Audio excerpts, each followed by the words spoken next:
we're actually on air. So thank you very much, everybody. As you know, you're all here today to listen to a staff member, myself, talk to you about the counselling or the discipline of counselling as it is delivered to you at the Australian College of Applied Psychology. So that's why you're all here. So what I'm going to do is go through the slides. You can ask questions through the chat, and then we'll answer some questions verbally at the end. All right, so bear with me. This should go for about an hour. And at the end, if you've still got questions, you're able to and get them answered at the end. So without further ado, I'll move on. So, whoops, sorry, that skipped. So, who is ACAP? ACAP is the Australian College of Applied Psychology. It's a private higher education provider. And we are registered to deliver higher education programs in Australia. So higher education programs, anything from a higher ed diploma upwards. And when we say upwards, we just go shy of a university. We don't offer PhDs, but we offer everything in between. So if you're here for a PhD, you're out of luck.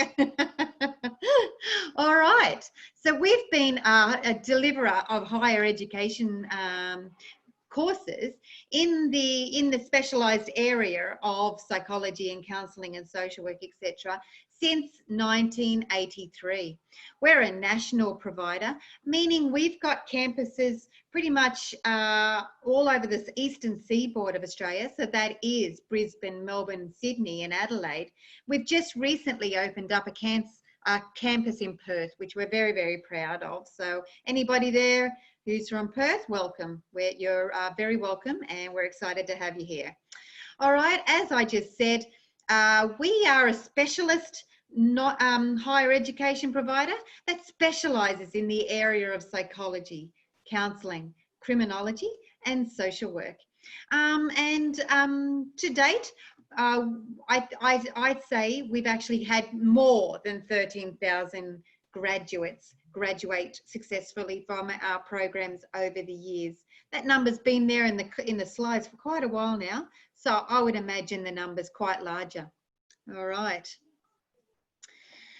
So the government often surveys all sorts of higher education providers in regards to their experience that they give their students. And they'll ask their students, what is the overall quality of education? What is the teaching quality? What is the skills development that's built into the programs? What sort of support do students get other than academic support? And what sort of learning resources do students get while studying in their programs? And if you look at those numbers there, we are equivalent to the national average, or sometimes better. So we're proud of that.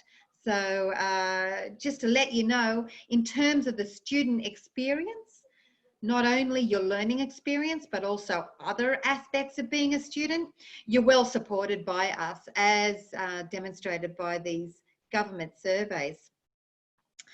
All right, so why do students tend to choose ACAP over other higher education providers? We pride ourselves on being able to give our students a small class experience. And the benefits of having a small class is the personalised learning. So you're not just a number, you're not just a piece of assessment, we actually get to know you as people. And therefore, we're able to adjust the curriculum, or adjust your assessments and make reasonable adjustments to ensure your success through the program. We have teachers that are actually continuing to be practitioners in the field. So you get up-to-date experience and knowledge of practitioners working here and now in Australia. We have a whole lot of a department fully staffed by people who are there to support you in your student placements, which is part of your programs in the final year of your programs. all our programs are accredited. Now, what does that mean? That means that the government recognises that our programs are written and delivered to us a minimum standard, excuse me, and the government says, yes, we believe your programs are written to modern and contemporary learning theories, and as well as modern and contemporary industry knowledge theories. So we'll give you the tick and recognise your program so that your students can progress if they need to.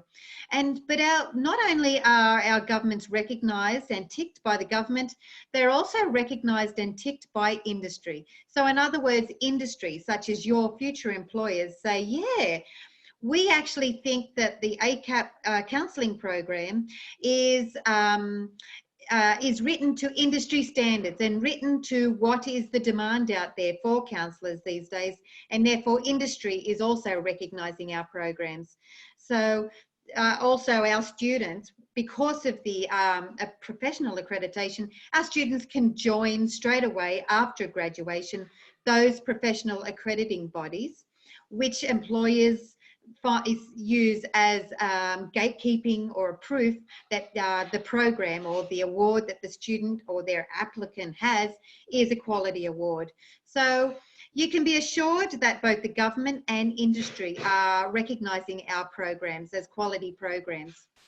Now, ACAP offer, not like universities, but ACAP offers 3 entries a year, not 2. So we call our study periods trimesters. And we have trimesters starting in February. We've just finished that one. We have trimesters two starting in June, and then the final trimester, trimester 3, starting in September.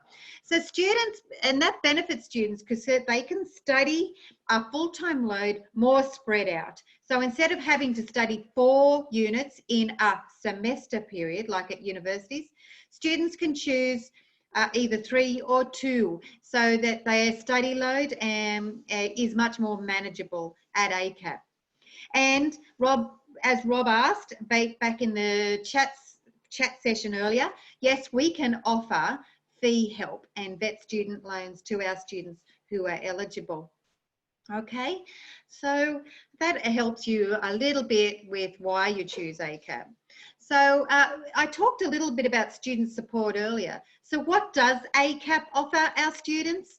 So we can offer on-campus workshops when there's no virus around restricting us from social distance, with social distancing rules, etc. When we can get together, we can offer on-campus workshops, but also all the time online webinars. So these things allow you to continue your study even though you can't come on campus, or indeed if you want to come on campus because you find it difficult to study online or in your home environment. We offer academic support topics as well, very, very regularly, both on campus and online, in terms of essay writing, time management, stress management, and things like that, and academic writing as well as essay writing. So those two are quite different. We can offer each and every student individual consultations with staff that are employed simply to help you, the student, in all aspects of being a higher education student at ACAP. So there's lots of support. And when I mean by that, I mean as well as counsellors. We employ counsellors to be student counsellors to give you free counselling should you need it through your journey as a student at ACAP. All right. We are also the proud supporters of the Pride in Diversity Network, and we consider ourselves quite inclusive of all types of diversity, including sexuality. So we offer lots of sessions that people from the LGBTI community can get together to support one another. All right. So how to study your way at ACAP. Students can choose their way to study. So it's almost like they can be, it's flexible and they can choose the way they want to study on their terms. So like I said earlier, we have 3 trimesters a year rather than 2 semesters a year. So that means you can study your eight units, which is a full-time load in 1 year. You can study them more spread out and therefore manage your workload better. We have full-time and part-time options. And when COVID viruses aren't hanging around, we can offer on-campus classes, but we always definitely are experts in the online space for those people who for some reason can't get onto on-campus. We also combine the two, i.e. we have a type of delivery called blended delivery. And what that means is a bit of online and a bit of on campus, so that you get the best of both worlds. And indeed, research does say students who choose to study in a blended environment tend to do better than those who do just on campus or those who just do online. So it is the future of delivery, of program delivery, and it's one we're proud of. Again, I will say, because the on-campus component is difficult in the current COVID environment, we have had to adjust how we do blended, but that's not at your compromise or your ability to benefit from the blended environment. So we certainly have adjusted and responded to the current COVID crisis so that your learning is maintained and the integrity is not compromised. We also have morning, afternoon and evening on-campus options for those students who have commitments during the day or during the evening so that they don't miss out. All right. So we have a suite of counselling courses depending on where you're at in your career as a counsellor. If you're not yet got a career and you want to start off and learn all about counsellors to eventually become a counsellor, we have the undergraduate suite of programs. So first of all, the Diploma of Counselling Skills. That's a 1-year program. That's the equivalent to the first year in the Bachelor. That leads me to the Bachelor of Counselling program, a 3-year full-time program, and a graduates after which can get themselves a job as a counsellor and join the professional bodies that recognise counselling. We know them as the Psychotherapy and Counselling Federation of Australia, otherwise known as PACFA, or the Australian Counselling Association, otherwise known as ACA. We also have in the undergraduate space a dual degree, or a degree with 2 majors in it. So that's the Bachelor of Psychological Science and Counselling. So students do half of their program in psychology, half of their program in counselling. That degree is accredited by both professional industry bodies of psychology and counselling, and a graduate of that program can choose, do I want to go down the counselling pathway after my degree, or do I want to go the psychology pathway? They've got the benefit of both worlds. Okay, so after you've finished your undergraduate program, some students like to go on and get specialist knowledge or more advanced knowledge, and that's where the postgraduate space is. So we have, as you can see, quite a number of postgraduate programs, some of them being quite new. The first ones that I'm talking about, the first 2 actually, are quite new, and we're very proud of these. These are the graduate certificates. Graduate Certificate of Wellbeing in Schools and the Graduate Certificate of the Counselling Skills with Offender Populations. As the titles say, the first one is for those people with a pedagogical degree who work in schools but are interested in getting qualifications and experience so they can work in the more pastoral care area of their schools. Graduate Certificate of Counselling Skills with Offender Populations are for those people who already work in the forensic field and want to get qualifications so they have the counselling skills to be able to work in the rehabilitation and working with offenders.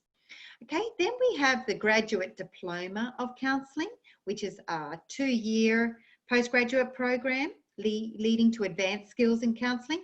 And finally, we have the 2-year Master of Counselling and Psychotherapy, All those programs, as I said, are industry and government accredited, leading to advanced knowledge and skills in the broad area of counselling and psychotherapy. So I'll go into all these programs a little bit deeper in the next slides. Okay, course entry requirements.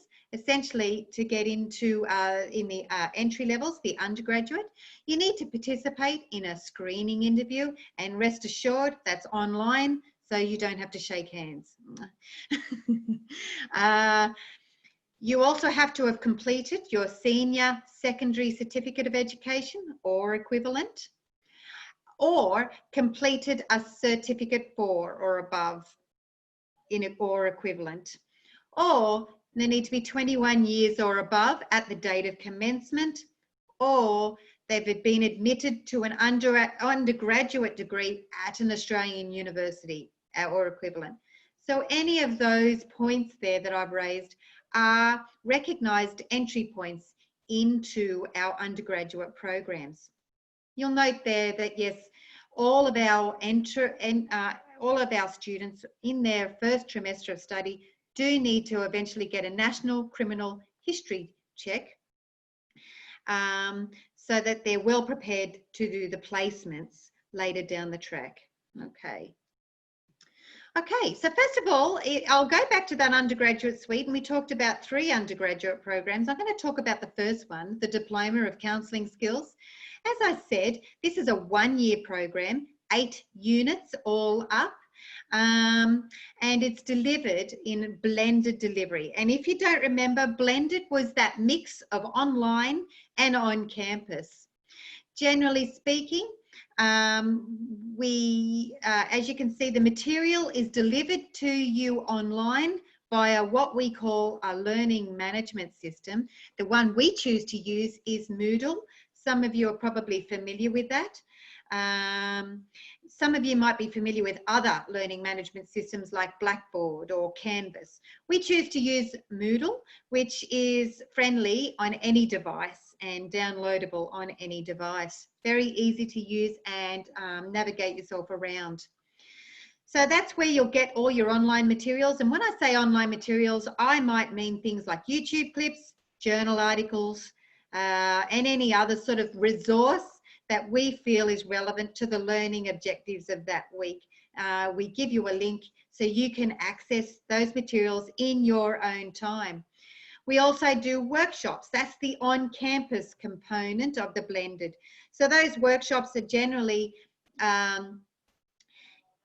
if we weren't in a COVID crisis, they'd be 2-day intensive workshops on campus. But at the moment, in the counselling discipline, we're doing them by synchronous webinars using Zoom, similar to the experience that you're experiencing now, with the promise of workshops down the track when the government lets us. So therefore, we're not compromising your learning. Like I said, it's 1 year full-time or the equivalent part-time, and it's 8 units, equivalent to the first year of the bachelor. You'll be pleased to know we do not give you exams, those dreaded exams. There's no such thing. We rather assess you periodically as the semester progresses in 2 or 3 assessment spots, generally speaking halfway through the trimester and again at the end. And again, not exams, but rather essays or recorded role plays or case studies or designing your own educational fact sheet or a Pinterest poster or something like that, something that takes into consideration that everybody has strengths somewhere, so we try and capture everybody's strengths in learning. Okay. Generally speaking, our programs are written so the student needs to commit at least 9 to 11 hours of study per unit per week to get through the materials, the readings, the YouTube clips, the preparation for assessments, and even doing assessment preparation work and collaborating with the teachers and with each other. We estimate 9 to 11 hours a week per unit to get through all those activities. All right. So next one I'll talk about is the Bachelor of Counselling. And if you remember, the Diploma of Counselling is equivalent to the first year of the Bachelor. So as I said, the Bachelor is a 3-year program. And it has a minor in it called a minor of coaching. So some students might do a Bachelor of Counselling with an interest in coaching. So they get the choice of swapping some of their units over to do coaching units, so they can actually join the professional association that recognises coaches and people who want to get a job as a coach. Being 3 years, you can imagine it's 8 units per year, so it's actually a 24-unit program. And like I said, at the last year, you have placements.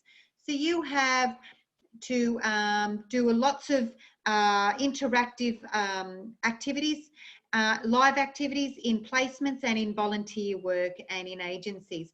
All up, you need to accumulate 340 real-time authentic hours with real people, with real agencies, either volunteering or giving your services back to the community, or indeed doing counselling in a counselling agency to get those 340 hours of experience. So as you can appreciate, by the time you finished your 3rd year, you've accumulated a lot of very authentic, real hours, making you job ready for the job of counsellor. So like I've highlighted there, the 340 hours includes 200 hours of a student placement, 40 hours of which are client face-to-face counselling hours. It takes about 1.5 days per week over a period of 2 trimesters in your final year of the program.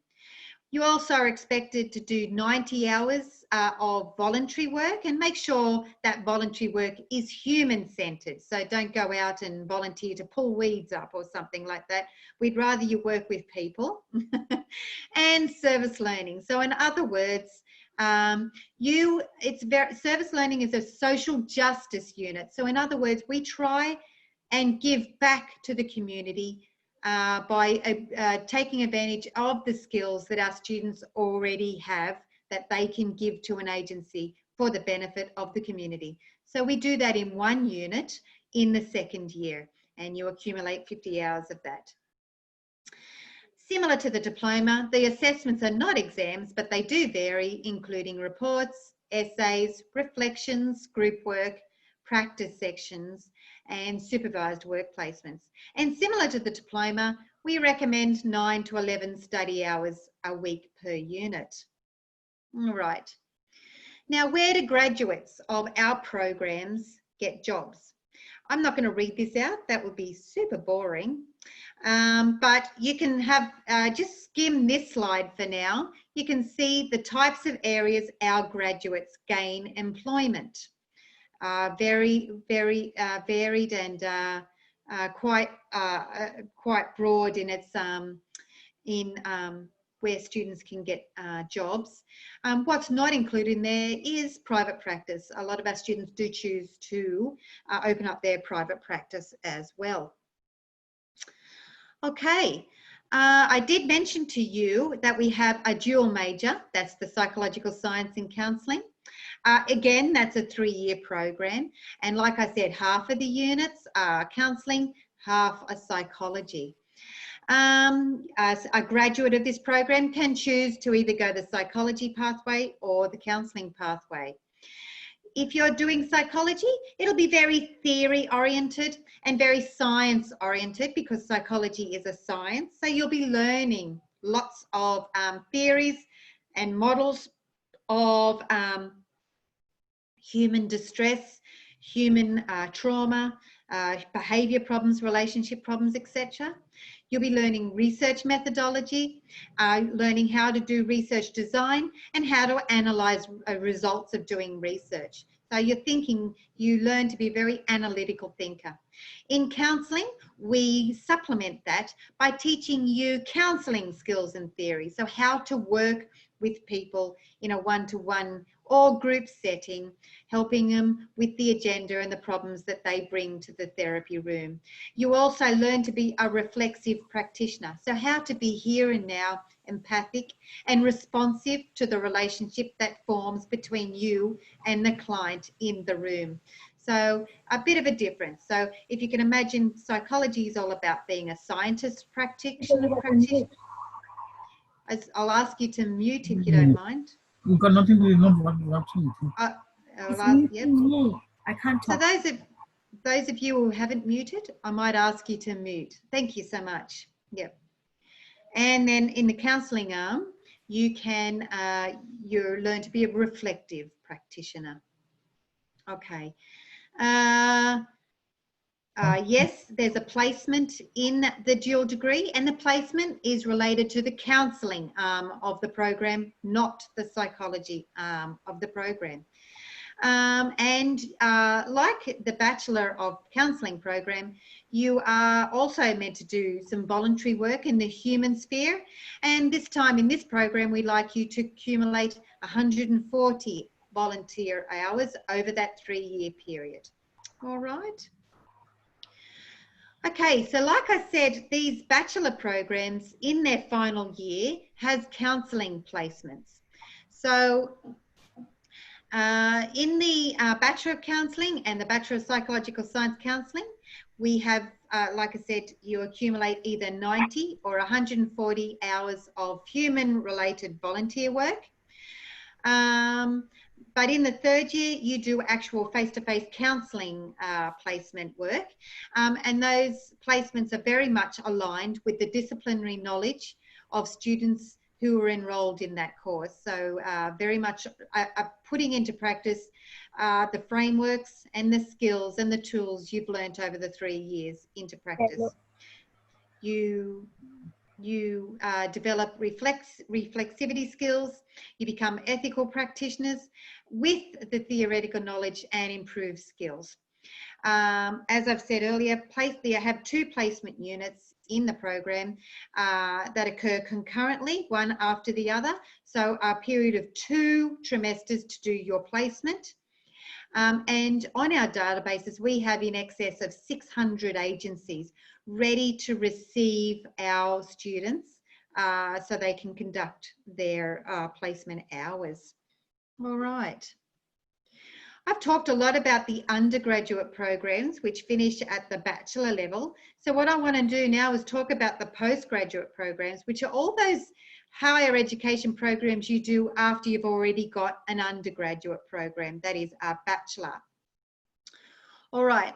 We have, as I said, we've got 4 of them. We've got the Graduate Certificate of Wellbeing in Schools, the Graduate Certificate of Counselling Skills with Offender Populations, the Graduate Diploma of Counselling, and the Master of Counselling and Psychotherapy. All right.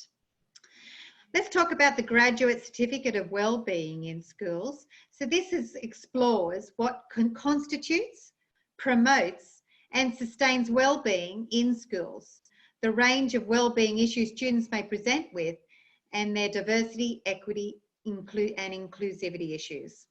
It's an online program, it's all online. There's no need to come in on campus to do workshops.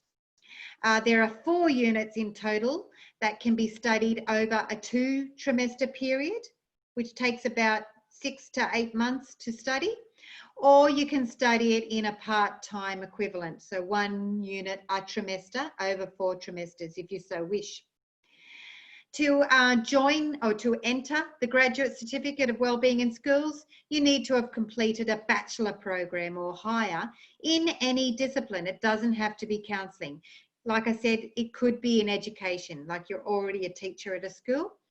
That's enough to get you into this Graduate Certificate of Wellbeing in Schools.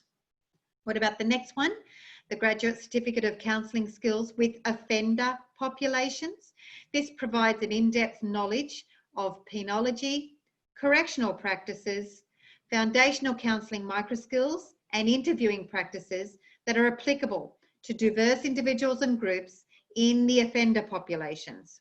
It's available on campus in Melbourne or elsewhere online. It again, like any graduate certificate, it's 4 units that can be studied full-time over 2 trimesters or part-time over 4 trimesters. And like the other graduate certificate, to get in, you just need a bachelor degree in any discipline to be able to qualify and be successful in your entry to the graduate certificate of counselling skills with offender populations. Next, I'll talk about the graduate diploma of counselling. This is a 2-year program and it's 12 units. So in this program, you apply the theoretical and ethical foundations that you gained in the bachelor level program to a range of much more advanced, a broader range of issues and an in-depth advanced knowledge, so to develop your skills and knowledge in counselling. It's available on campus, on any of the campuses, but also by blended delivery. So just to remind you, blended is online, a mix of online and on-campus delivery. But knowing that we're in a COVID crisis at the moment, ACAP has adapted, and we will not compromise your learning simply because you can't come on campus at this particular time. It's a 2 years full-time program, I said, or part-time equivalent, and it's 12 units. It does include 2 placement units in your second year, which needs to add up to 200 hours. We recommend around 12 hours a week per unit to dedicate to your studies and get through your assessments and do all the activities online to be able to keep up with the materials offered to you in the Moodle, the online class space. All right. That leads to the final program, the Master of Counselling and Psychotherapy, which is the most advanced program that we offer at ACAP. It's a 16-unit program that teaches you not only the counselling skill, the advanced counselling skills and knowledge to be a counsellor or psychotherapist in Australia, but it also has units considered leadership units, so that you become leaders in the field of counselling and psychotherapy. So we do that by developing your critical thinking skills in the form of doing a piece of independent research, doing a capstone project, as you will. So it's blended. So in other words, we recognise that people who are in the master's space generally work in the field already. So we offer a flexible delivery option, so you do the online stuff in your own time and required to come into an intensive 2-day workshop sometime during the trimester when government allows us. We recommend about 9 hours of total study a week to get through the study material each week per unit. As I said, it's advanced training in contemporary counselling and psychotherapy. And people, to get into this program, your entry requirements is either a Bachelor of Counselling, the Graduate Diploma of Counselling, or a Psychology Honours program, or a Social Work Honours program, or a Graduate Diploma of Counselling. So in other words, you need a related undergraduate program to get into the Masters. Unlike the Graduate Diploma I talked of earlier, again, entry into that is any undergraduate program to get into the Graduate Diploma. But the Masters, your undergraduate program has to be related to counselling or psychology or social work, something similar to that, all right? Those students with an honours program, as I just said, a psychology honours or social work or the graduate diploma, actually get half of the program credited to them. So they can do the master's program in 1 year rather than 2. So that's an incentive for those students to be able to get a master's program if they decide to study for 1 more year full time at ACAP. Okay, so what are the graduate outcomes of both the Graduate Diploma of Counselling or the Master of Counselling and Psychotherapy? These students can, or these graduates rather, get jobs in public, private and community sectors, including and not limit to these areas. But like I said, a lot of our students and graduates do open up their private practice. Okay. I've already mentioned that. It talks about the course entry requirements. So essentially, to get into graduate diploma, completion of any undergraduate degree, a completion of a HE advanced diploma and lots of work experience, completion of an associate degree, that is 2 years out of a 3-year program that's recognised as an associate degree, national criminal history record, and answering the PACFA questionnaire, which we give you to answer. To get into the masters, a completion of a cognate undergraduate degree, 2 industry referee reports, the national criminal history record, and again, the PACFA questionnaire. All right, again, this is a list of some of the agencies that do recognise and value our graduates. This list is not exhaustive, and we're always adding to it. Again, what's not in here is private practice. Okay. Okay, so how to apply. So I hear you're interested in studying with us. I know I've sold you. So what is the next step? So first of all, the first thing you do is complete the online application form that you can find at acap.edu.au. And then once you've submitted that online form, a course advisor, like the 3 that are with us tonight, will be in touch with you 24 to 48 hours after you submit your application. They'll provide you with more course advice. They'll assist you with completing your application. They'll provide you with information about fees and the application process. And they'll also be able to talk with you about the best subject and timetable options best suited to you and your circumstances. Once that's done, your application will be assessed, and if you're successful, you'll receive confirmation of your enrolment from ACAP. So I invite you now to ask questions, ask for any clarifications. Do that either verbally or written in the chat box. I'm going to keep an eye on the chat box too now, but we'll stay on board now to try and answer all of your questions, comments, or anything further that I can help you with. So thank you so much for your time tonight, giving me 42 minutes of your time. I hope I've answered much of your questions. I hope I've even instigated more questions from you that we can answer, and I wish you all the best in whatever pathway you choose from this point forward. And thank you so much. So I'm going to open up the chat box. Thank you.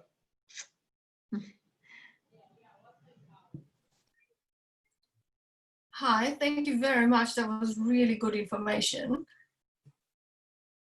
Can you hear me? Yes, I can. It's Magda, right? Yes, it is. Look, can I just ask, I'm sort of interested in the Master of Counselling program. I have a degree in social work and about 15 years of experience, but I never completed my honours in social work. Is that an issue in getting into the course? Not at all, not at all. Okay. You are a perfect candidate, and I very much welcome your application. Absolutely. Okay, fabulous. Yeah. That's good, because I got a bit of a fright reading that. And I thought, okay, I should have studied harder when I had the chance. Absolutely, yeah. Yeah, no, I happen to be the course coordinator of the Masters of Counselling and Psychotherapy, so you're more than welcome to join. Absolutely. Okay, wonderful. Thank you very much. I think I'll speak to somebody tomorrow in regards to more details. Perfect, Magda. Okay, welcome and all the best. Thank you very much. Thank you. That's all right. Yep. Yeah. Hello. Hello. Hello. Hi. Hi, Peter, is it? Actually, that's my husband. I'm Amelia. Oh, hi. Hello. How can I help you? I'm fine, thank you. I just thought today I'll just come into to the meeting and see how I do in it, because I wasn't sure whether I would be able to use the website. Yes. When you say the website, you mean this Zoom technology or our actual website? The Zoom technology. How do you think you went? You're all right. I think you did too. What is your name, teacher? My name is Katrina Andrews. Yeah. I'm Amelia. And hi, nice to meet you. I hope to see you. What sort of program are you interested in? Psychology as well as criminology. Perfect. Okay. I know that there is a tomorrow night at 6 o'clock and 7 o'clock. There'll be a similar situation like this, but one for psychology and one for criminology. So will you be teaching criminology and psychology? I don't. I teach in counselling. Yeah. Oh, But okay. there's very capable educators and lecturers and professors teaching into those disciplines as well. That'd be very interested to hear from you.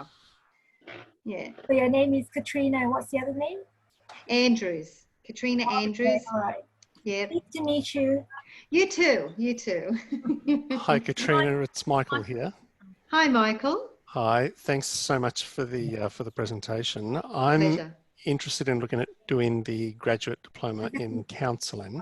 Perfect. And I just wanted to know, because I'm working full-time in a senior role, the Yes. 200 hours of placement, Yes. how can they be done outside of a standard working week and over the weekends? Like Yeah, good question. First of all, I need to ask your current role. Is it cognate? Is your role in some sort of counselling No, it's not. Not I'm at in all. sales and marketing. Yeah. Sales and marketing. Yeah. So some of our students will, for the period of the placement, go down to 4 days a week so that they can do at least 1 day a week dedicated to their placement.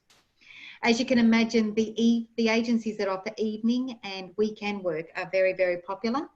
So possibly if you can't find an agency yourself that allows you to do placements in evening or weekend, yep. Get onto the placement team straight away, I suppose, setting up straight away. But otherwise, be forewarned, I suppose, in your third year of your program, you may have to go down to at least 4 days a week during the period of your 2 placements so that you can dedicate at least 1 day a week to your placement. Okay, sure. Great. Pleasure. Thank you. My pleasure. Hi, this is oh, sorry. Sorry. That's all right. Rania. Hi, Rania. Hey, how are you? I'm well. Yeah, that's good. So I've actually got a Bachelor of Science, and I did a few elective subjects in psychology, but Yep. Over the years I've come to realise I've done a lot of accidental counselling. Yeah. And everyone keeps saying you need to get into counselling. It's so good. I've helped a lot of people. Yep. And that's why I'm pursuing counselling and Lovely. trying to formalise it. I have done the accidental counselling certificate. Yep. Now, which one would you recommend to do? I want to do it as quickly as possible and not too many exams. Happy to do assessments and group work. So did you say I have got a bachelor? You have got a bachelor program? Yeah. I've got a bachelor. But it is a bachelor program. I would look, if I were you, I'd seriously look at the graduate diploma of counselling. Graduate diploma of counselling. Yeah, absolutely. Is that 4 units or 8? They're the graduates. The graduate diploma is a 12-unit program over 2 years full time, but it's postgraduate. So in other words, you don't have to go back to the start. As in a bachelor program, you could go into the graduate diploma, which is one step under the master's. So it is postgraduate, and yeah. And then does they have exams? Nope, no we promise, no exams. Okay, you Hey. I still have nightmares of of exams up till this day, and from my HSC. Thanks, Katrina. Pleasure, Rania. Yeah, Jordan, how are you? Did you want to ask a question? No, I was just agreeing with the HSC remark.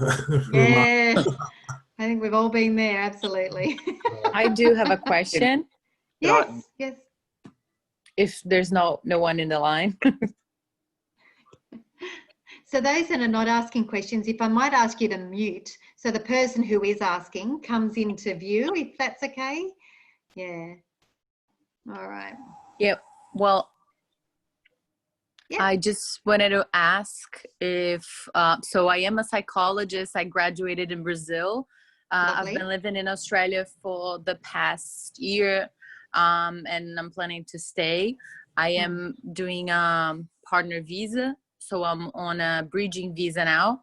But since I arrived, I haven't really worked in my field, something similar, but not actually as a psychologist. I was doing student service at a English school. But I was wondering, how is your admission, considering that I have a Brazilian diploma, or if this is a too technical question for admission? No. The course advisors might be able to help me here, but what I understand is, first of all, you will have to get your Brazilian program assessed for if it's equivalency in Australia, because as you can imagine, higher education is regulated differently overseas. So first of all, you'd have to get an equivalency, your program assessed as for its equivalency here in Australia. Once you've got that, then we'd have to consider your, if you're not a citizen of Australia, you'll be considered an international, living here but international student. So you'd have to do 66% of your program on campus as an international student so you can maintain your visa. Does that make sense? So having your visa means you have to do your program on campus.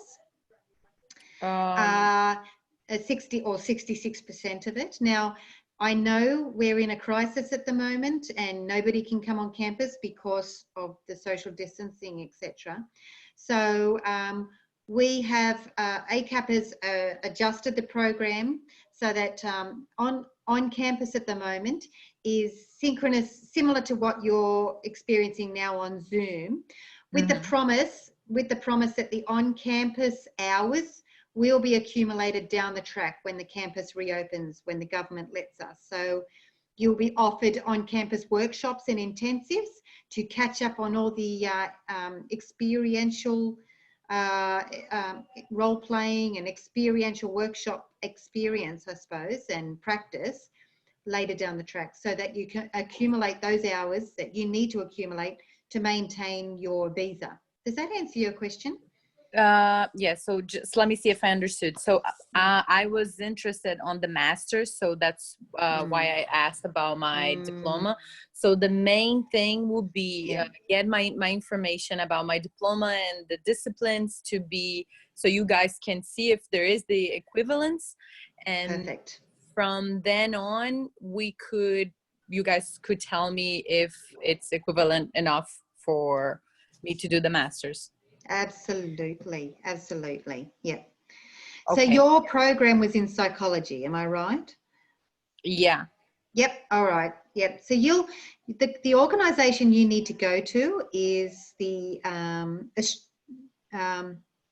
Australian, the APAC, Australian Psychology Accreditation Council.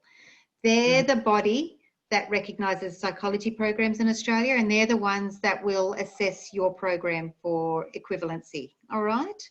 Okay. Yeah, good. Thank you so much. Pleasure, pleasure. Yeah. Sorry, Katrina, I'm just going to butt in for a moment. It's Nick here. I'm just going to unmute Mark. I understand he had a question next. Excellent. Thank you. Hi. Can you see me and hear me? I'm not too sure. I can hear you, not see you, but that's all good. Yeah. Show. Okay, it's not working. Yeah, you don't need to send me. No. So I'm enrolled to start to do the Diploma of Counselling in trimester 2 in June. Yes. Well, just to do that. But in terms of, because when you're talking about if you do, so I'll probably end up doing the 3-year degree. But if I wanted to end up doing, because I think I saw on your slides, you can do the Bachelor of Psychological Science or Counselling. So if I do my diploma first and then I decide to go on, do I need to highlight in that second year that I want to do the Bachelor of Psychological Science and Counselling, or do I have to, or can I just do the Bachelor of Counselling and then do the Psychological Science in the 3rd year? No. So if you do the HE Diploma of Counselling Skills, the 1st year, yep, that, as I said, that'll give you equivalency into the 1st year of the Bachelor of Counselling. However, if you want to do the dual degree, you'll have to apply for a course transfer, and it's a possibility that not all the units you studied in the 1st year, certainly some of them, but not all of them, will. Yep. For instance, the 1st year psychology student core units won't be considered done. Yeah, so you'll get probably all the counselling units in that the first year of that dual degree credited to you, but you'll still have to do the 1st year psychology units. Yeah. Okay. We have no exit after the 2nd year. If you go into the 2nd year of the Bachelor and then transfer over, it's the same. You'll have to apply to transfer over to the Bachelor of Counselling Psychology. Yep. Some, but not all of your units will transfer over. Yeah. Just on that, Katrina, the dual major for Mark's question has 5 first-year counselling units in total in your 1st year. So you'll get 5 credits, and then you'll have 3 psychology units to study in your 1st year. Yeah. Okay. All right. That sort of makes sense. All right, great. Thank you for that. Yeah. Pleasure. Yeah. All right. Hi, Katrina, just one more question, quickly. Oh, yeah, that's fine. I want to specialise in family and marriage counselling. Is that still graduate diploma in counselling the best one to do? Yep, I think that's an elective in the graduate diploma. To be sure though, go into the website all about that program, and it lists all the units in the graduate diploma, so you'll be able to have a look at the electives. So all of the programs have core units and electives that you get to choose, so you can specialise in the field that you want to specialise in. Okay. Yep, pleasure. Yeah. It seems like a lot for students who are like just leaving out of year 12. Would you recommend us applying here, or like any?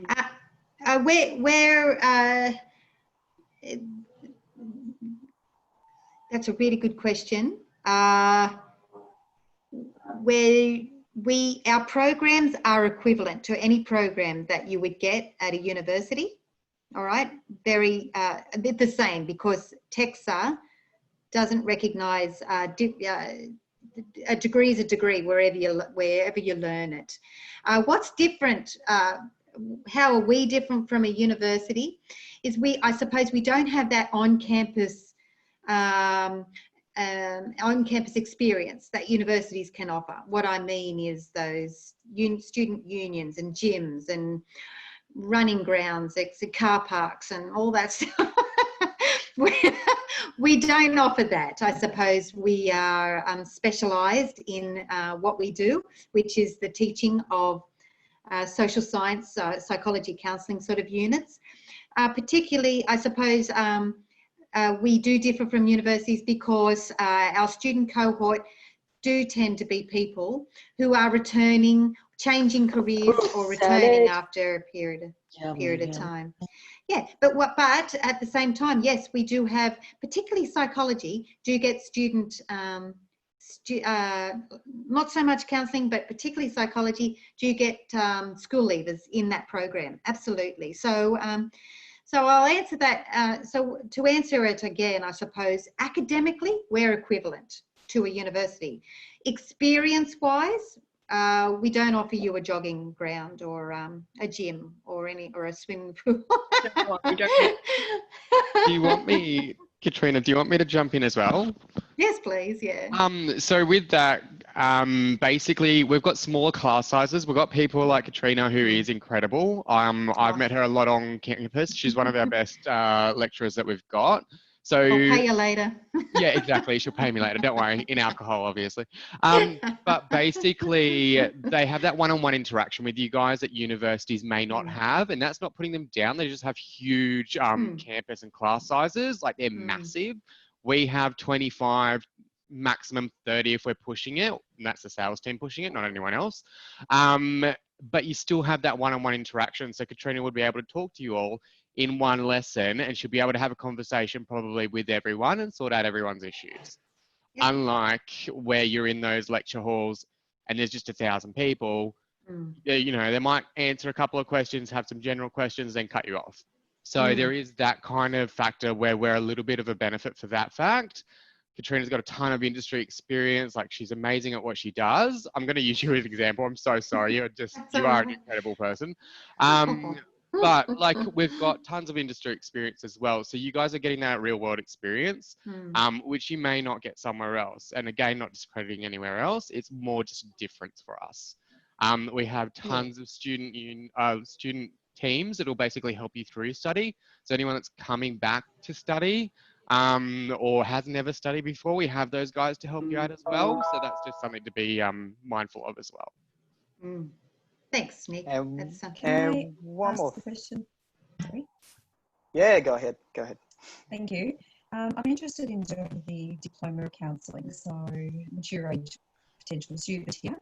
And I've been doing some research with counsellors and just sort of trying to find out who's on what courses and, you know, what sort of courses to look for and what are the pros and cons, etc., etc. And one thing that I have heard from quite a few counsellors is that trying to gain employment with a diploma of counselling on its own can be somewhat difficult.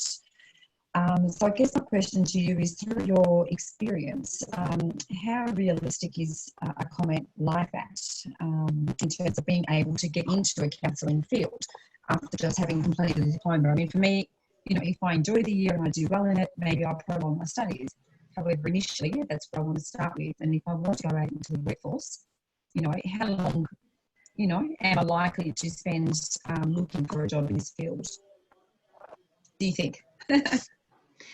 And if I can start off, and I'll let the others jump in, the field is changing all the time.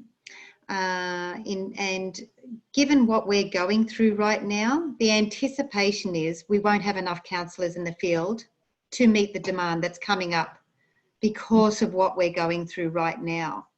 Sure. So I would hazard to guess that you're not going to have any problems, no matter what. And the field of counselling, unlike psychology, unlike social work or occupational therapy or physiotherapy, it's not a regulated profession yet. That is, you don't have to join AHPRA, the health, So consequently,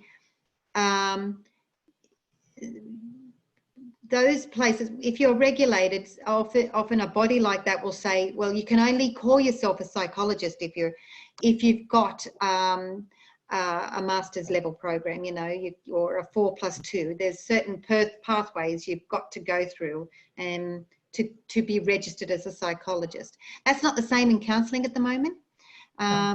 Yeah, so in that sense, the diploma of counselling is in and of itself a complete award to teach you the counselling theories and skills of counselling. And indeed, there are plenty of counsellors out there who counsel with that level of award. Yeah, so yeah, so it's a difficult question to answer succinctly, because the field's changing all the time. Those two professional bodies I talked to you about, PACFA and ACA, are very active in the government sector, are lobbying for counsellors to be recognised in a Medicare sense, etc. There are private health insurers that already recognise counsellors, so you know. But yeah, it's a field that's evolving. It's a field that's not as old as psychology or social work. So consequently, the professional bodies are jumping through hoops that the psychology and social work and occupational therapy did years ago, you know. But I suppose, as I said, I'm the convener of the master's program, and that's one of my, I suppose, one of my goals. I teach the research skills and original thought and critical thinking in counsellors, so they become leaders in the field, not only to be counsellors, but also to generate new knowledge in the field.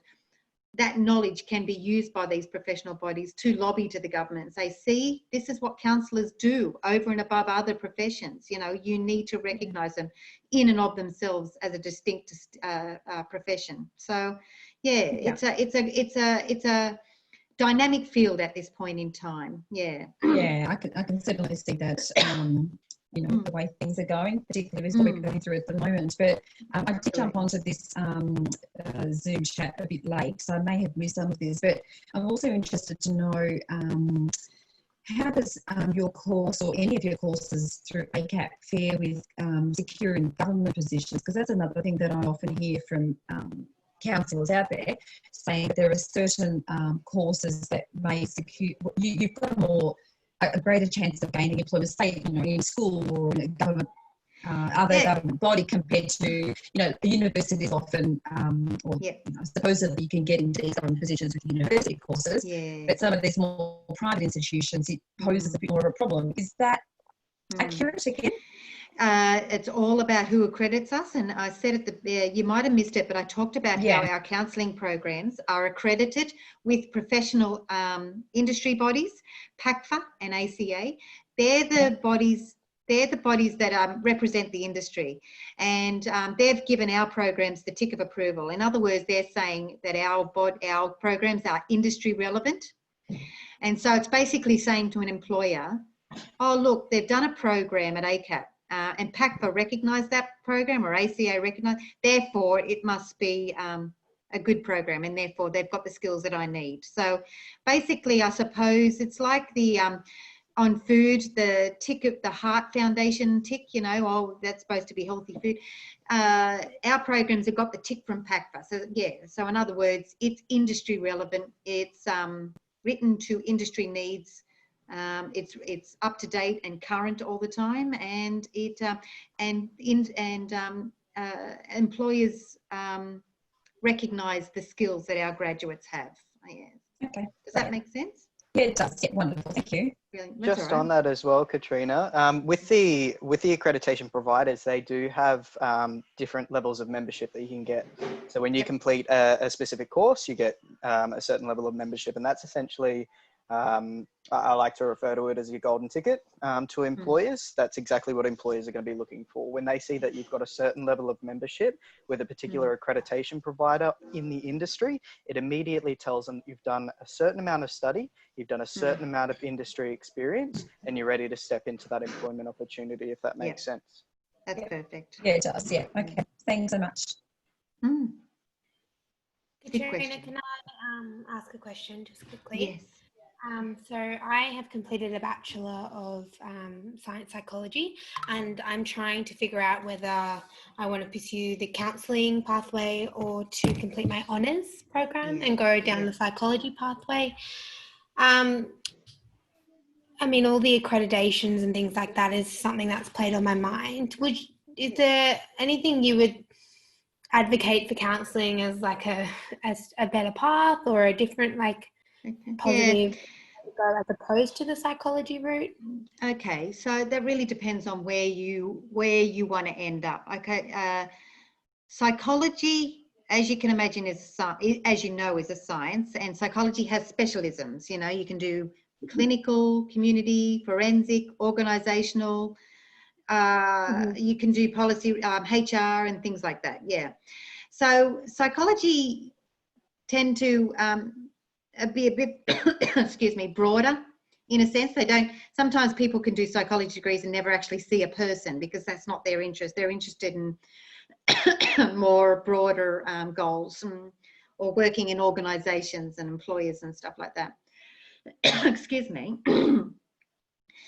So they see people, particularly the clinical psychs, understand people from a mental health perspective, and like, oh, that person looks like they have major depression. This is what the research says and the evidence says is the best way to treat depression. Therefore, that's the way I'm going to treat this person.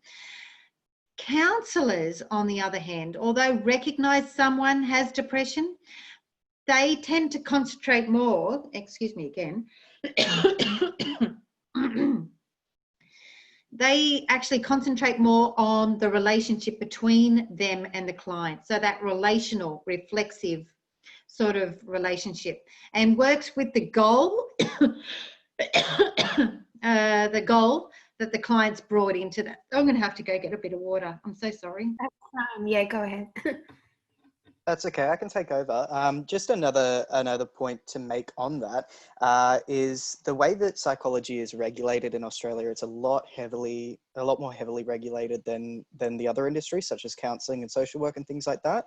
So my best advice, if you are not too sure which pathway you want to go down, that's why we've got those double majors available, like our Bachelor of Psych Science and Counselling or the Criminology one as well. What that does is it both opens you up for a wider array of employment opportunities as well as study opportunities.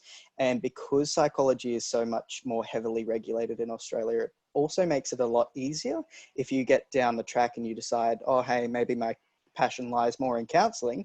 It's a lot easier to get from a psychology background into a counselling industry than it is to do vice versa, because the accreditation is a lot heavily regulated. Yes, that's exactly right. Yeah.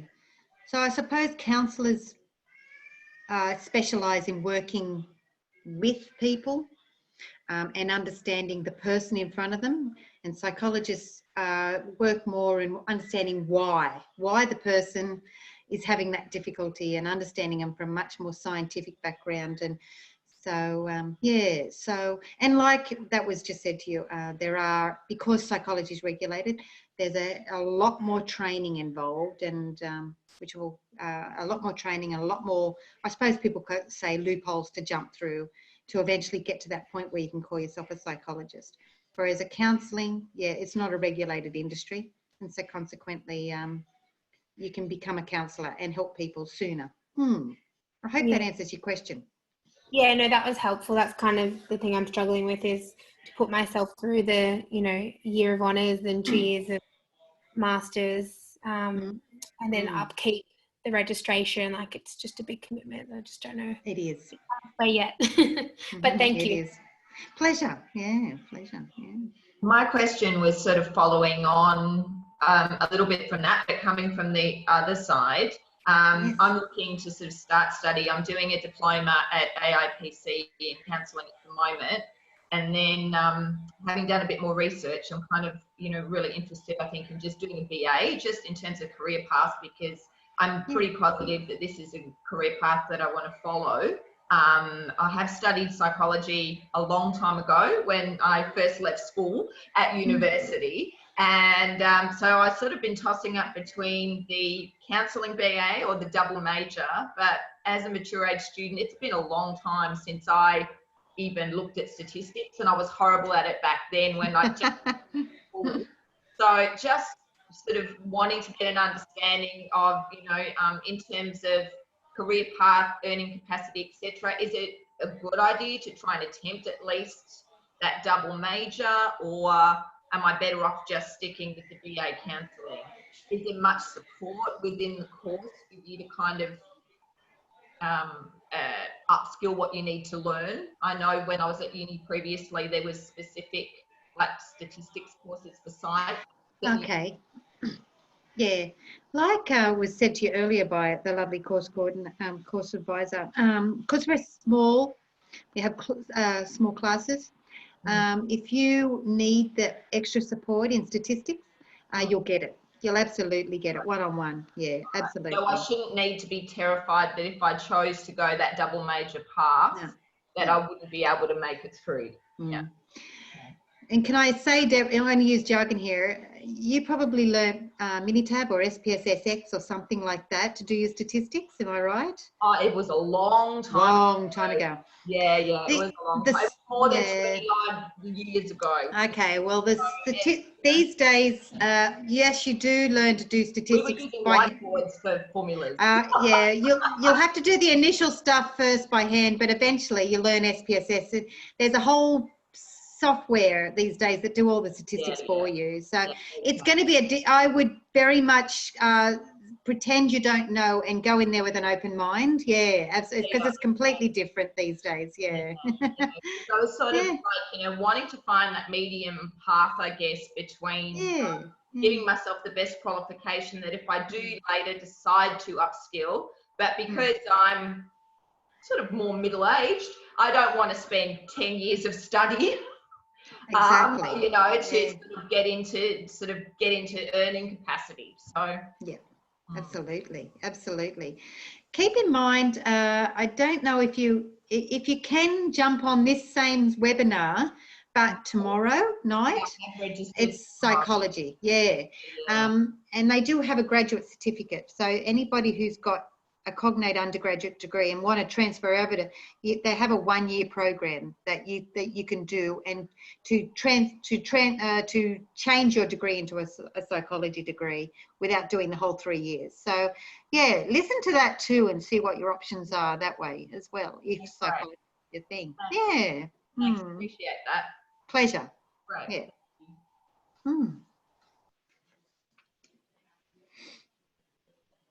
All right.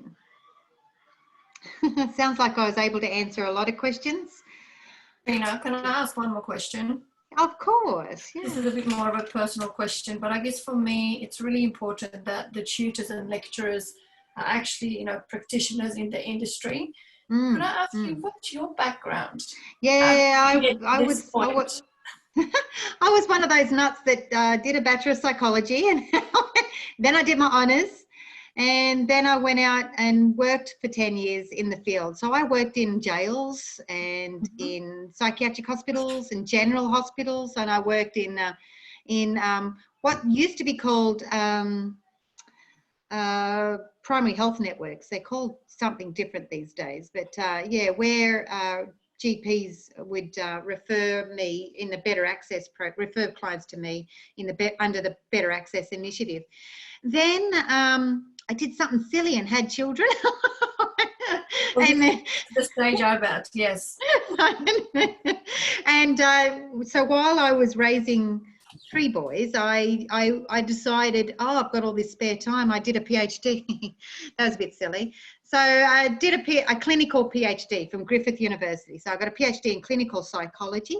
And then got through my PhD and thought I'm actually, I don't know, some people, you just get to know what you like, and I just really liked academia. So I decided to go the academic route and got myself a lecturer job. And and I'm just about to finish a graduate certificate in higher education academic practice, and sort of go up the ranks that way. I'm interested, I suppose. Some academics are interested in going up to associate professor role and all that. And I tend to really enjoy the coordination side of things. So my goals, I obviously bring my experience as a psychologist into the field of counselling. So I've sort of got a good understanding of both those areas, but I also love teaching. So managing students and making sure that they get through their program and all that sort of stuff. So I'm very much a course coordinator of the Masters of Counselling and Psychotherapy. I do teach in the program. I particularly like teaching the research skills in the Masters program. And I suppose I always look in the future for roles like academic director or dean or something like that. So that's me in a nutshell. There's so much more to it than that, but I'm sure.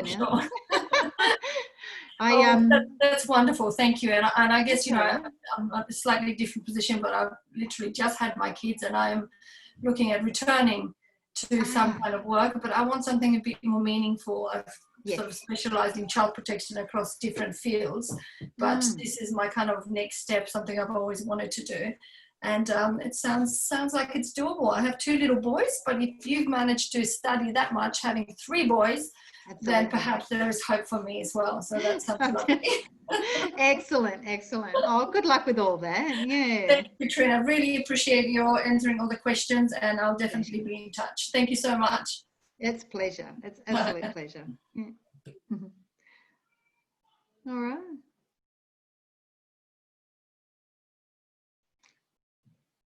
So we're all good. Sounds like it. How many more have we got on? We've still got some more questions, or yeah, we've lost a few people. There's still 31 of us. Oh, 30. So everybody's dropping out. I'm so glad. What was that? Can you hear me, Katrina? Just, yeah, yes. That's all right. I just wanted to test it out. That's all right. All good. Yes. Lovely. Yeah. Yeah. I hope I got all your questions and you're able to understand what happened today, and yeah, and you're able to get all your questions answered. Hi, Katrina. Can I ask a question, please? Please, yes. Thank you. I just wanted to ask, I'm looking at the Diploma of Counselling Skills. And I'm looking in front of me, I've got 2 printouts. So one's term 2 2020 online timetable, and the second one is term 2 2020 blended timetable. Yeah. Which am I meant to be looking at? Are they? Yeah, I'd keep both of them if I were you. And with the virus and online, and it's a bit confusing. Yeah. Really good question. Yeah, normally the online one hasn't changed, as you can imagine. We don't need to, because it's online, and that's COVID friendly. Okay. The blended timetable that you're seeing has changed somewhat to take into consideration the COVID restrictions. So normally a blended timetable will show you webinars. There are times when we have webinars like this and your intensive workshops. But the one that's in front of you now probably has what's called a synchronous lecture. Correct. So a national lecture, and then webinars similar to this.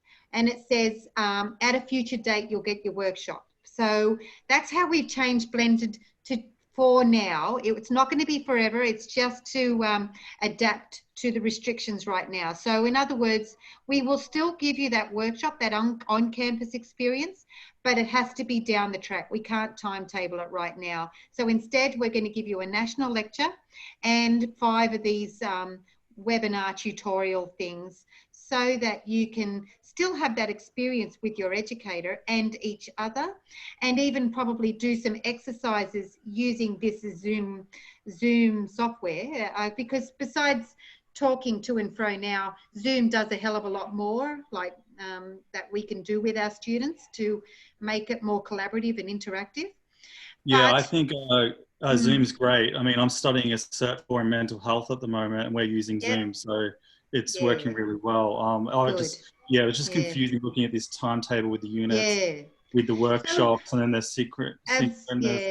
So when you enroll, you'll get the choice of either blended or online. So you get to choose that for yourself and based on your circumstances. So just keep them both in front of you so that you know what you're choosing. I was just trying to figure out, just because I'm looking at them, just trying to figure out like what days I'm going to be expected to study, what times, etc. So another thing too, Mark, on that is another difference between ACAP and other education providers is we're going to put together your first timetable for you. So the way we that's where I'm confused, because I'm coming from like RMIT and that. So so your own timetable, you got to fight each other for it. You know what I mean? Yeah, no, you don't have that trouble with us. We take care of it all for you. So we'll stay in touch. We'll keep you in the loop. And what we do once we secure your enrollment for the day that we get your enrollment forms back from you, is we put together what we call a conditional timetable. So all that, we'll send that to you. We'll see if you're happy with it. If you do have any issues, just let us know. We've got plenty of classes available. We'll be able to have a look, and then we'll work together until we find a schedule. So you're flexible with these kind of things? Oh yeah, absolutely. Absolutely. Is it, so there's no way of getting a look at that before enrolling? You can absolutely give us a call on 1-800-039-139 at your earliest convenience, Monday to Friday, 9 through 5. We'll be able to have a look. You'll need somebody who it's a little bit tricky at the moment because we're currently working from home, not in the office. But if we can get you on the phone to somebody that has a VPN that's able to access our internal network, we can definitely look at those times. Yeah, because I'm ready to go, I think, but I just would like to have just a rough idea of that before enrolling, I think, just to be honest. Yeah, absolutely. We'll definitely be able to take a look at that and send you some options before we secure that position. And also keep in mind, you're not actually locked in for any cost until your census date, which is around 2 to 3 weeks after your trimester is commenced. So if you do decide once after you've enrolled that the timetable doesn't suit you or you can't attend classes, we can either get you in touch with your educators to see how we can organise to work around your schedule, or we can withdraw you and you won't incur any costs. Can I just ask, with obviously once we're out of the coronavirus situation, I think someone's trying to ask something. Yeah, that's okay. Okay. I think they're just trying to figure out how to use Zoom. So after the coronavirus situation, so the workshops from what I'm looking at in Melbourne are Fridays and Saturdays full days. Is that correct? That's exactly right. Yes. Okay. Yeah. All right. Cool. Thanks a lot, guys. And I'll make a call tomorrow to talk about, see if I can get a hands on the timetable. Perfect. Sounds good. Thanks, Nick. Thanks, Katrina. Pleasure. Okay.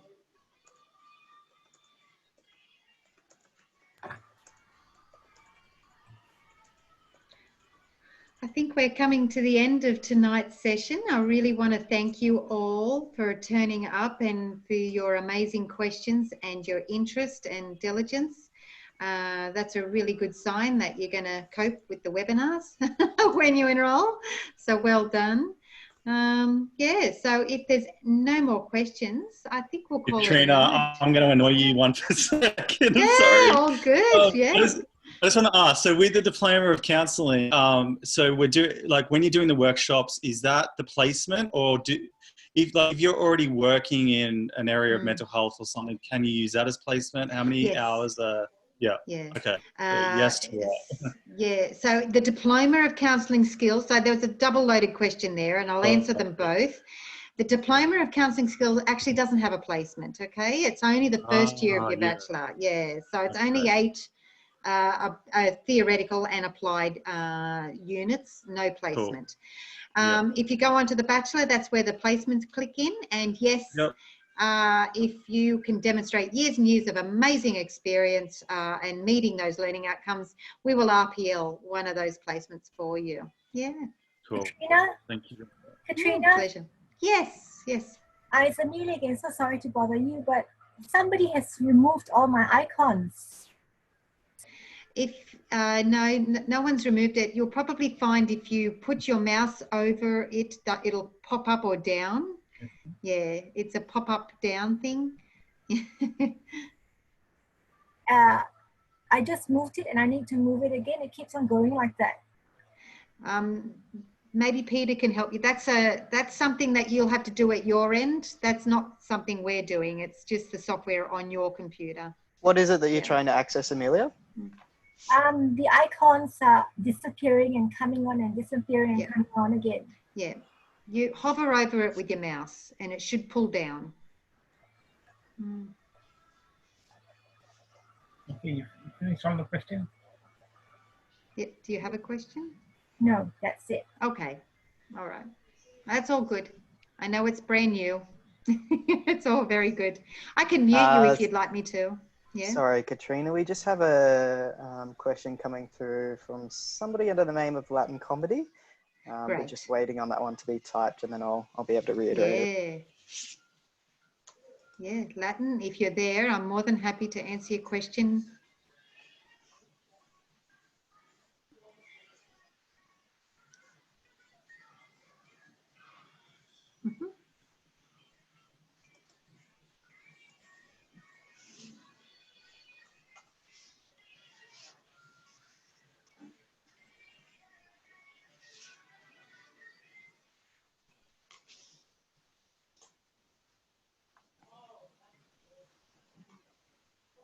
Okay, I wanted to know about the Diploma of Counselling and what career outcomes are available after I finish.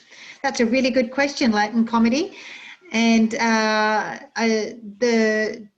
Diploma of Counselling Skills gives you the ability to get jobs, any job that that's maybe called a support worker or something, but a job that requires you to support other people using counselling skills.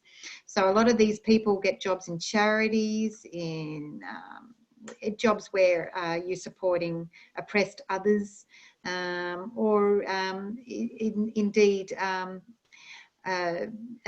facilitating or helping counsellors running groups and things like that. So very much assistance in the counselling field using your counselling skills that you learn in the industry. Okay. Good night, Katrine. Yeah.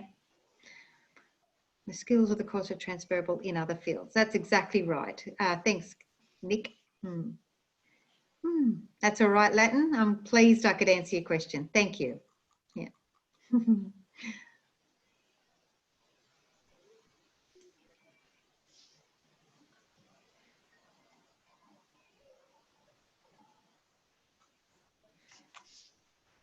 Okay.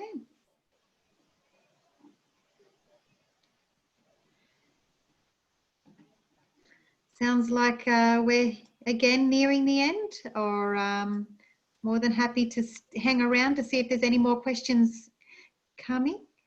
I notice we've only got about 14 people, so lots of people are logging out now. So yeah, if there's any more questions, you've got my undivided attention. Otherwise.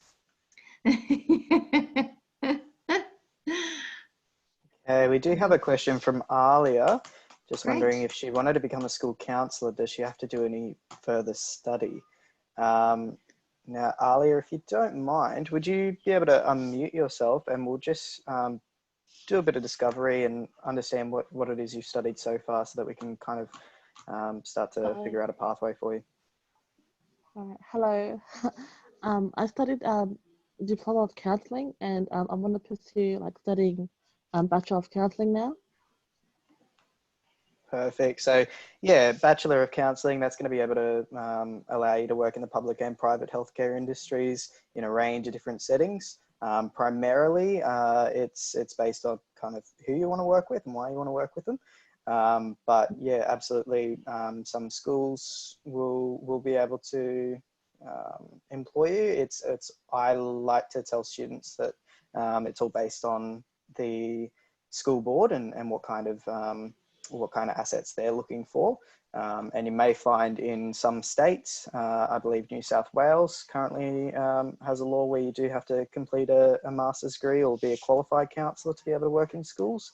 But that may be something to consider there. Katrina might have some further details.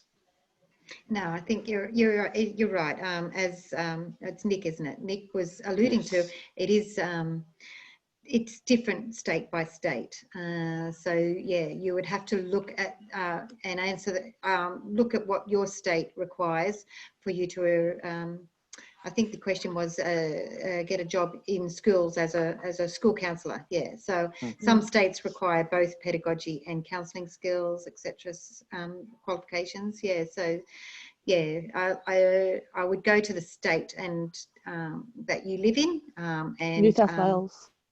Yeah, I live in Queensland, so yeah. So if when you get your phone, when you're enrolled or you go further in this, ask those questions, and the course advisors will be able to give you direct advice related to the New South Wales situation. Absolutely, yeah. All right, thank you. Pleasure. Yeah. One more question, and then I'm done for the night. I'll let you go. The other thing I was going to mention, so I'm actually I'm working for a charity group called the Women's Shed down here in Sydney. Now, I've been with them for 2.5 years, and it involves women coming from all different backgrounds and mental health issues. Now, the president of the group is a psychiatrist, and I'm on the executive board. Having been there for 2.5 years, would I get any kind of exemption with the course? With the course being Diploma of Counselling Skills? Yeah, yeah. Depends on the type of experience. So just being a board member of a cognate of a charity that looks at, that is of human welfare sort of services, just being a board member, possibly not. But if you're actually active in working face to face in the coalface, and for how long? Yeah, all right. And for how long you've done that, and you're able to articulate the frameworks you use, the issues you're dealing with, etc. And definitely with your years of experience, demonstrate the learning outcomes of a particular unit that you're interested in getting RPL for. If you can do that, then yeah, we can consider RPLing that unit, but based on your experience and applied experience and your ability to articulate what you're doing using counselling jargon and counselling language, then yes, yeah, absolutely. Yeah. Okay, and I just thought it was worthwhile asking. I've put a lot of hours and time into it. Anything that can, sort of help. Absolutely. Yeah. Yeah, absolutely. something I'd advise for you, Rania, give us a call when you're next available. We'll be able to grab your email off you and send you through a PACA questionnaire. That's one of the accrediting bodies, and that has some really specific questions about kind of your communication skills, what you've done in the industry to date, how you work with clients, what you could improve on. And you can feel free to attach any details from your employers or referees, or whether they be academic or industry related. And I'm sure Katrina would be happy for me to send something like that along to her, and she can take a look. Absolutely. Right. Yeah. Perfect. Thank you so Beautiful. much. No worries, Pleasure. Right, I'm gone now. Good night. Have a lovely night. Thank you so much. You're fantastic. Pleasure. Bye-bye. Bye. All right, and then there were 10. You realize there was nearly 100 here. So yeah, you're the hangers on. So is there anybody I can help?